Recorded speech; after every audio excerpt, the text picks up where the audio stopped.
24 mai 2025, décollage. Ce n'est pas seulement l'avion qui quitte le sol, c'est une partie de moi qui se détache du présent. Je pars sur les traces d'une histoire qui m'a été murmurée enfant et d'une promesse que je dois tenir. Ce n'est pas un simple voyage, c'est un pèlerinage vers un souvenir qui n'est pas le mien, mais qui bat au fond de mon cœur. Atterrissage à Rome. L'énergie de l'année jubilaire est partout. Je ne pouvais pas venir jusqu'ici sans franchir cette porte sainte. Un geste symbolique, mais le premier pas d'un chemin intérieur. Le thème choisi par le pape François, Spes non confundit, l'espérance ne déçoit pas. Et Dieu seul sait à quel point, cette année, mon cœur a soif d'espérance. Chaque pas dans la basilique Saint-Pierre semble me rapprocher d'un apaisement que je cherche, mais sans oser le nommer. Après avoir roulé de nuit à travers l'Italie, mais sans pouvoir distinguer le paysage, je me réveille dans un autre monde, la verte Ombrie, la douce Ombrie.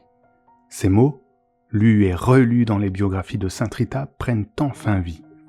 Mais aucune photo, aucune description ne pourrait capturer la beauté brute qui s'offre à mes yeux.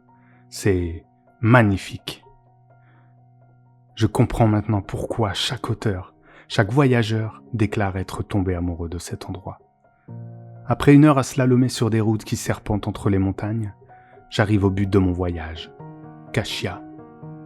Me voilà, mamie, j'arrive à Cascia, au sanctuaire de Sainte Rita, la sainte de toutes tes prières, celle à qui tu as confié tes joies, tes peines et tes espoirs toute ta vie durant. Dès que je franchis les portes de la basilique, une odeur de rose imprègne mes narines, le parfum de Rita.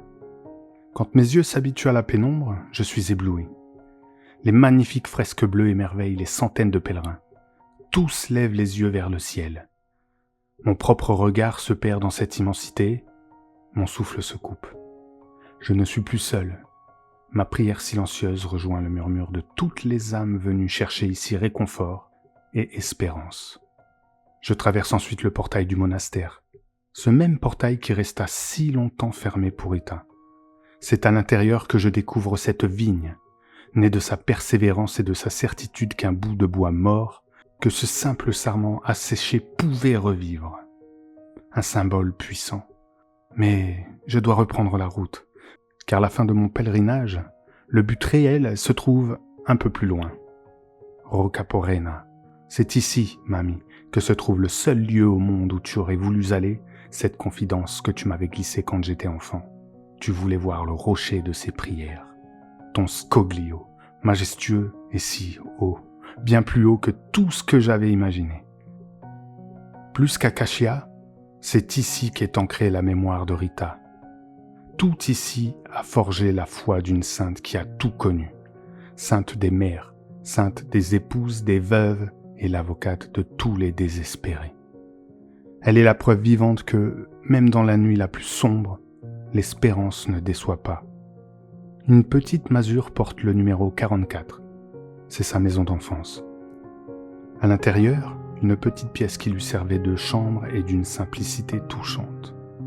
De la fenêtre, qui était son véritable oratoire, son regard plongeait directement sur le scoglio. Derrière lui, Cascia, et son rêve de devenir religieuse. Mais ses parents, déjà âgés et soucieux d'assurer l'avenir de leur fille, la marièrent à Paolo Mancini, un homme violent. Par sa patience et sa foi, elle le convertit, mais son passé le rattrapa et il fut assassiné. Peu de temps après, ses fils furent certainement emportés par la peste. Rita se retrouve seule et son désir de vie de religieuse revit en elle.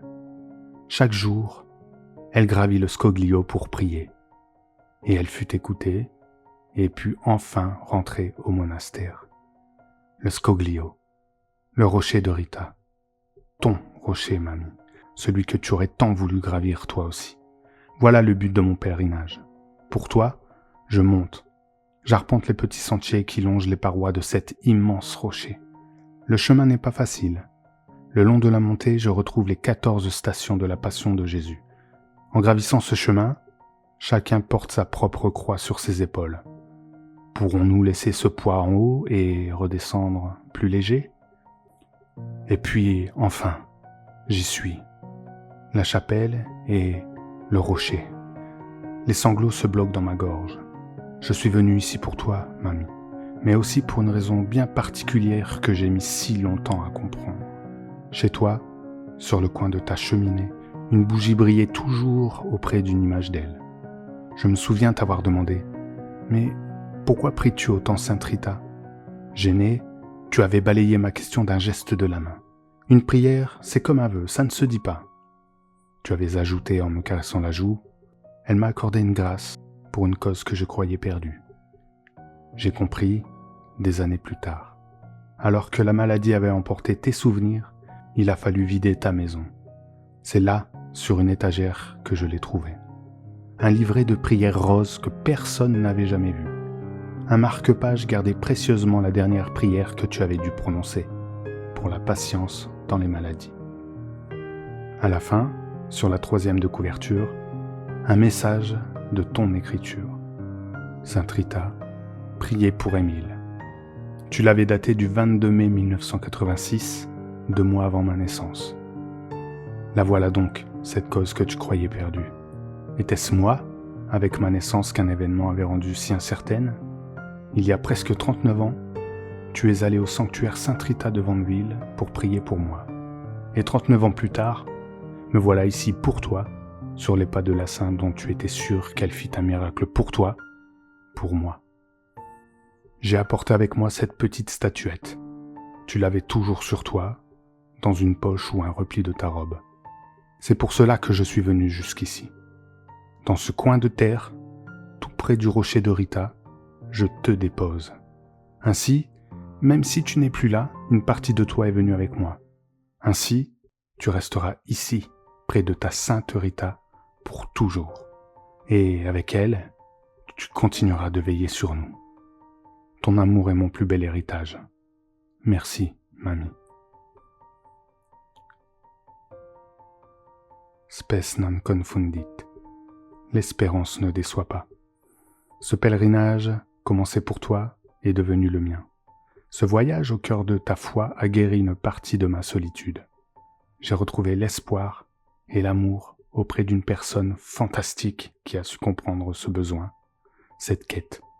En suivant les traces de ton espérance, j'ai retrouvé la mienne. Je peux le dire, l'espérance ne déçoit vraiment pas.